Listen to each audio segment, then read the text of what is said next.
citizen submitted questions. Obviously, time is limited. We're not going to get to all of them, and they've been randomly picked. So we're going to start. I'm going to put the laptop up here just so you guys can see the questions. So I'm going to go ahead and go.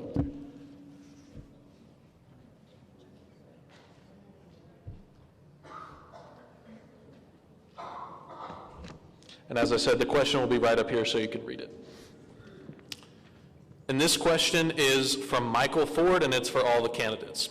What is your plan to restore public participation to city council deliberations?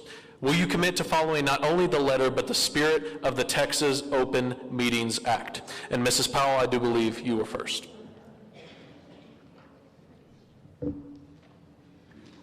Okay, so there are several ways where citizens can participate. So we have public address. We also have email. Citizens can call. They can watch the city council meetings online.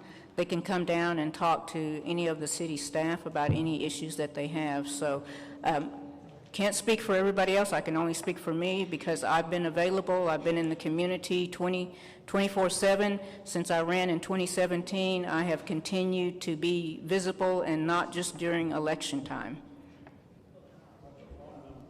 Mr. Burnett. My phone number is area code 806-341-8280.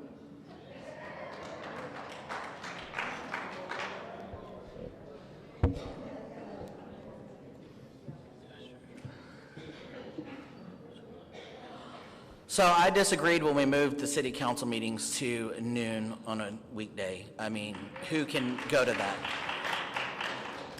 Most of the people that have concerns, a lot of us have kids. You know, I think that we need to have multiple different times throughout the week, or we need to have town hall meetings. We need to have multiple options other than noon on a weekday for somebody to come and verbalize their opinion.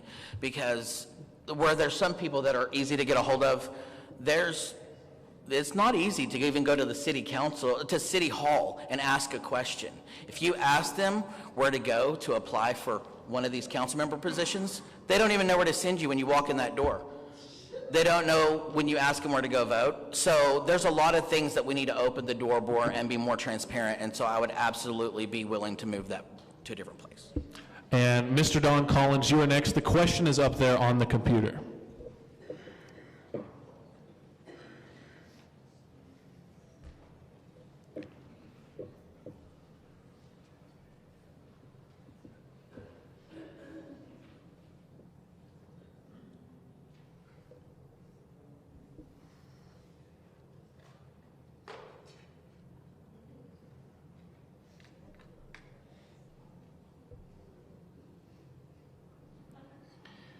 Well, I don't know if you realize, but you can go to City Hall anytime or call the secretary and you can talk to anyone you want to. They'll set up an appointment. I have met with many of the, in fact, all of the assistant city managers. I have no problem. You can go online. You can read, it tells you what the city council did. If I'm elected, I think I'm the very first one when we started this campaign to give out my phone number, 806-220-1494. Just don't call me before 6 in the morning, and I will answer your calls at 5 in the morning. I will not answer your calls. I'm also on Facebook, Don Collins Mayor. Call me anytime. Thank you.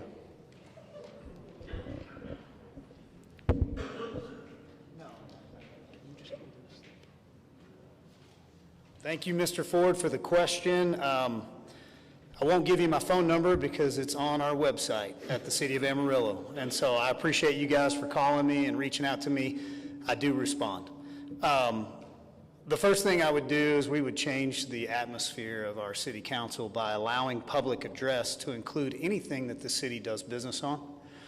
So your issue may be your issue and may not be on my agenda that day, but I still want to hear what you have to say for 3 minutes. And we'll continue to do this until we run into a problem and we can't facilitate an organized meeting. And I don't think it'll be a problem because I trust my citizens and my constituents. The second thing that I think would be helpful is while we are having either a debate or a discussion on different topics and items, I'd like to be able to recognize certain people that would choose to speak from our citizens while we are talking about this, or to allow a public address before the vote, so that we give anybody else an opportunity to weigh in on something else. This prevents us from kind of taking care of things behind the scenes, cooking some stuff up, bringing it out, and then pushing a vote through that we may or may not have already known. Thank you, Mr. Stanley.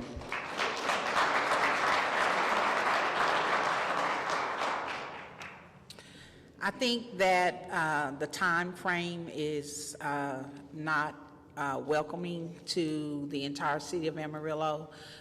With the timing being at 1 o'clock, that's most of the time when people are at work. I think that we need to have more city meetings, and we need to break it.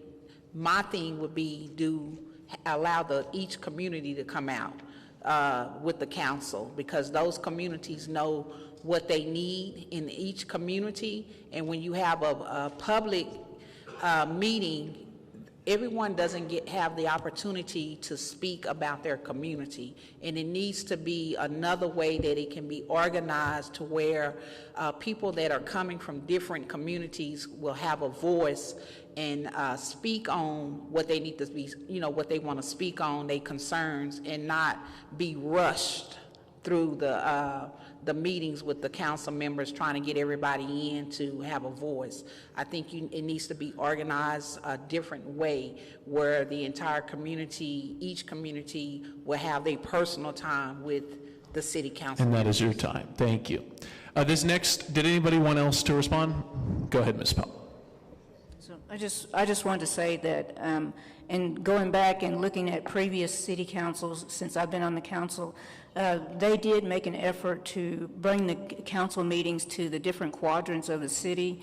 They did not have a very high turnout, but they did try it to see if it would work. And then also, council meetings were held like at 3 p.m., some were held at 5 p.m.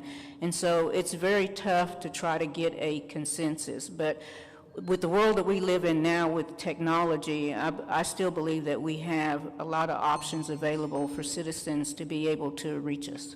Thank you. Did anybody else want to give a response to that? Mr. Collins, go ahead.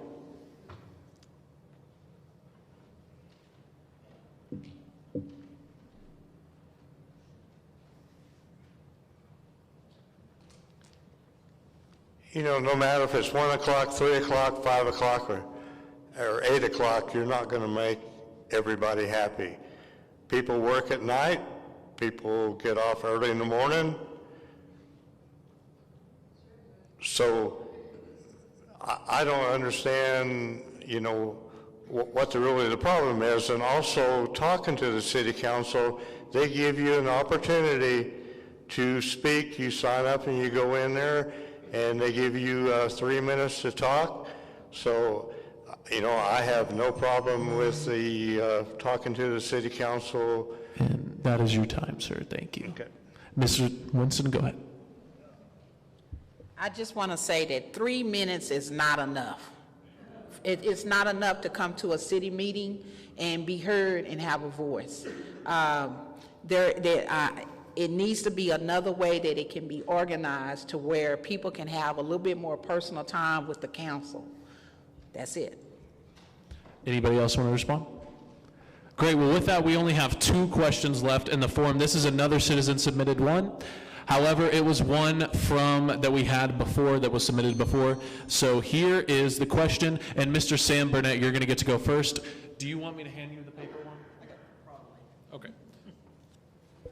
Based on Jared Miller's current resume and up-to-date performance as the Amarillo City Manager, if elected mayor, would you want to continue to work with Mr. Miller, or do you believe his time as city manager needs to come to an end? So, I personally think that we overpay our city manager.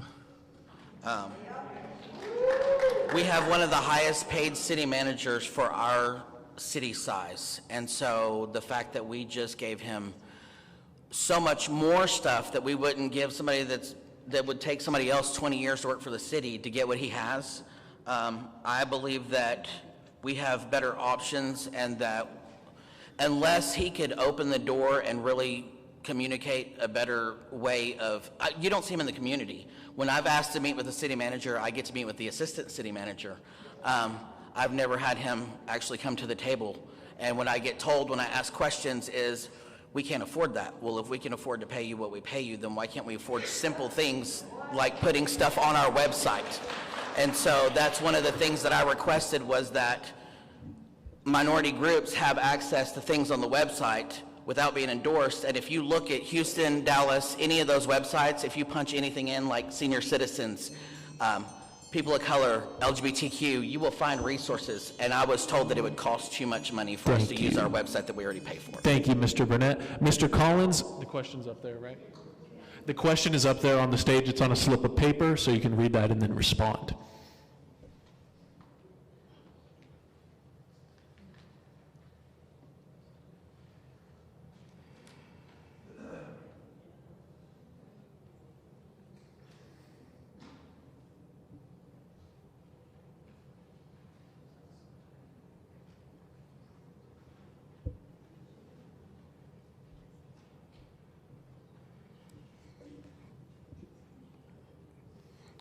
First of all, I believe in giving everybody a chance. You can't judge somebody for what he done. I judge somebody on what he will do. I admit his pay's a little high. Everybody always compares us to Lubbock. Well, Lubbock City's manager makes a lot more money than Jason. I do not know this person. I've met with him and talked with him, but I would give him a chance, and if it didn't work out, then we would make a decision at that time. Mr. Stanley, go ahead.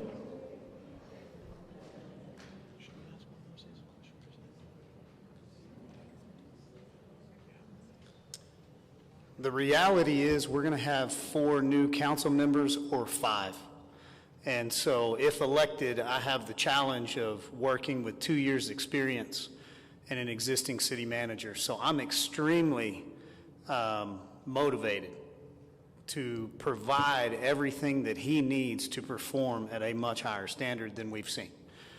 I believe that as a city, we should try to encourage him and that we should want to keep him in that role, and that it will be based on his own performance, not based on any other evaluation or any other previous council. But one way that I think we can start off on the right foot is I believe the city manager should be given an opportunity to enter back into a renegotiation with his current contract with the new city council. And I'm in no way, shape, or form saying or moving towards firing the city manager in the way of, at the risk of our staff and our citizens. We owe you service and we owe you performance. And I'm responsible to make sure that I have the most qualified person out there that I can. Thank you, Mr. Stanley.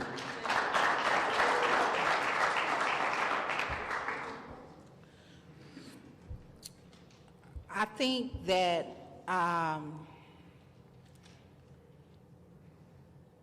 I would bring everything back to the table and ask, you know, why do you need this additional $20,000? Why? You know, I think that I'm not into firing anybody or any one individual, but it needs to be renegotiated and talked about. We need to. It's something that's not supposed to be overlooked, and I think that you know, the mayor's position is to make sure that the city manager, the council members, the priorities, the welfare of the citizens are met. And if there was an issue with Jared Miller, people should have spoke up and they should have thought about this a little bit more and negotiated. And that is your time, Ms. Swenson. Mrs. Powell.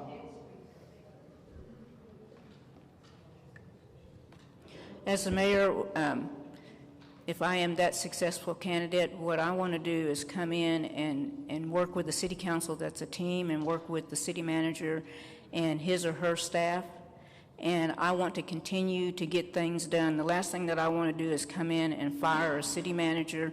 The 2015-2016 council did that, and it took almost 2 years for us to get another city manager. And so when you look at the city manager that's in Lubbock, that's the city manager that used to be in Amarillo. You have to look at the data and the facts. And so his salary is competitive and comparable to other city managers that are the population of our size. And so the last thing that I do not want a dysfunctional council. I don't want our city to be in chaos. I don't want us to be on the front page of the newspaper. I want us to come in and continue to get things done and work with you, the citizens of Amarillo, to do that. Thank you. And Mr. Burnett, and then you, and then we're going to go to the final question. So I don't sugarcoat things, and to put it plainly is we have seen most of our city jobs sit empty. We've heard them say how they're struggling. We can't get our trash thrown. We can't get the parks. They're starting to weld the doors shut because they don't have the people to maintain the facilities. I'm not saying fire our city manager, but I'm saying that it needs to come down to the grind of, can you do your job? Because we're paying you a lot of money, and what we've seen since we've gotten that city manager, I think, is a lot less than what we've seen when we did not have one. Thank you. And Ms. Winston? Okay. People, I don't go along to get along, but you have to be fair.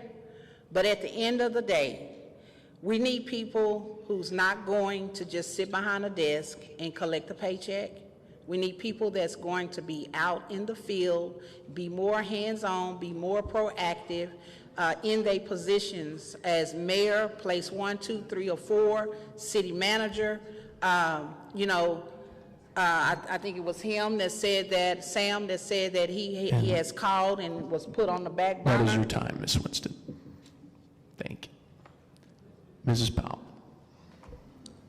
So, correct, we need our trash picked up, okay? So that is the city manager's fault, and it isn't, but at the end of the day, it is our responsibility to make sure that that gets done.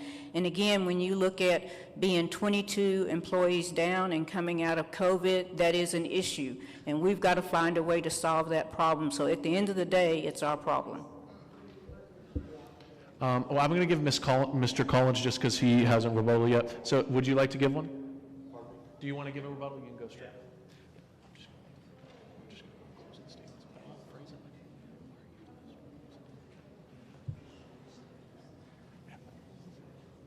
So not really taking up for the city on things they have done, but I will say one thing, that COVID hurt them just as it did everybody else. Nobody wanted to work. Still, a lot of businesses, nobody wants to work. But I've been assured, that the trash department, they are fully staffed now. The park department. So they are really trying to do a good job. And that is your time, Mr. Collins. Mrs. Winston, did you want to give one final rebuttal? Frida says that it is the city manager's fault, and it is not his fault. It's either one or the other. When the city workers, when you have city workers that are working in the community and they see that there's an issue when they going down the alleys and they see trash, why is it not picked up? I mean, you have employees that are working on the truck and they going down up and down these alleys and they see trash. Why is it not going back to the city to be discussed that the trash is there and it's not being picked up? Thank you. And Ms. Powell, go ahead. So it just depends on what type of trash it is, because you have to have different trucks and different equipment to pick it up. So the employees that are on their regular route picking up trash, they're using just a standard dump truck. Now, if there's other junk in the alley or whatever it may be, you need a boom truck or a knuckle boom truck to do that. So. Yes, if you'll give the final one, and then we're going to go into the closing question.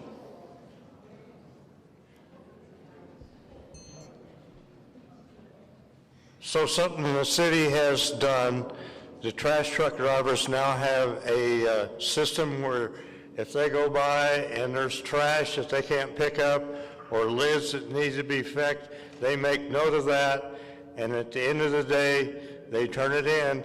It's just going to take time because of lack of help all that time to get caught up. I agree that the trash in the city is bad, but the city is working on it.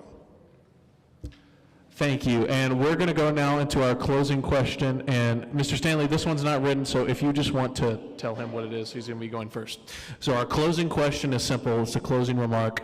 Why are you the best candidate? That is going to be your closing question. Mr. Collins, you're first.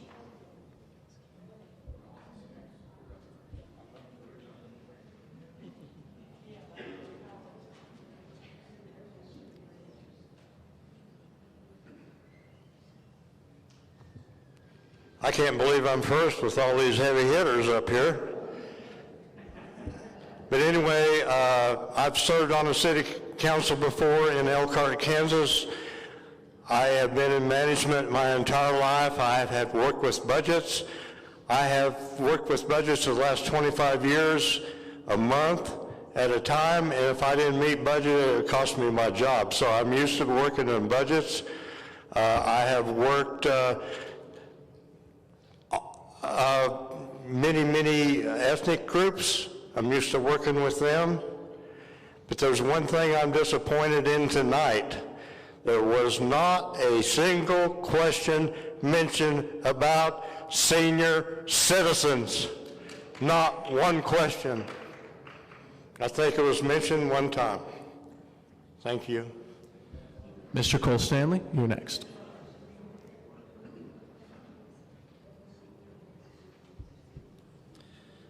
Thank you guys so much for coming out and spending your evening with us. I hope we're doing a good job of making it difficult on you guys deciding. I hope you're getting to know your candidates and you're researching.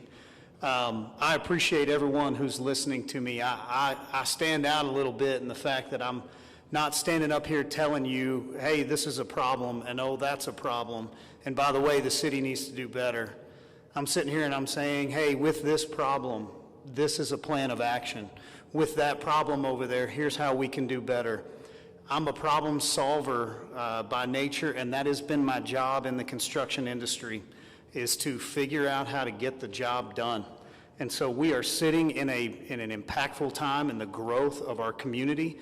We need leaders that bring solutions, that they don't just point out the problems. We need strong leaders that know which direction we need to go as a community, that brings fairness and equality, but at the same time brings the performance that you need to get those basic city services.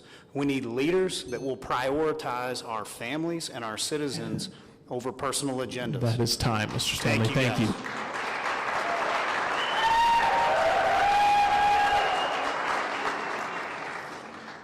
I'm the lady for the seat because I'm a citizen just as all of us are. But I'm a hands-on person. I'm a lady that like to interact with people. I've been working in the community ever since I was 8 years old. I'm more of a hands-on woman. I don't mind going out and getting in the field. Someone told me that's for place 1, 2, and 3, and 4 to do. That's not for the mayor to do. No, that's what this mayor would do, is get out in the field and have a personal relationship with the needs and the priorities for the city and for our community throughout the entire city of Amarillo. I'm not for one side of Amarillo. I am for the entire city of Amarillo, Texas, and I'm willing to sit at the table and work it all out if it all makes sense. If it don't make sense, then we need to bring it back to the table. No part of the city should be put on the back burner. And I'm that person to make sure that these proposals get met. That is your time. Ms. Winston, thank you.